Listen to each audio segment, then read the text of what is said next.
In this video, I'm going to show you how to install LXML.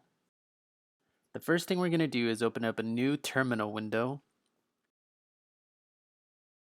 and then we're going to type in sudo pip install LXML, and then you're going to hit enter. You're going to type in your password, and that is how you install LXML. I already have it installed. Your screen will look a lot different. Hey guys, follow us at Dog Potty Training Secret on Instagram for amazing content and tips and tricks on how to potty train your puppy. Don't forget to like, comment, and subscribe.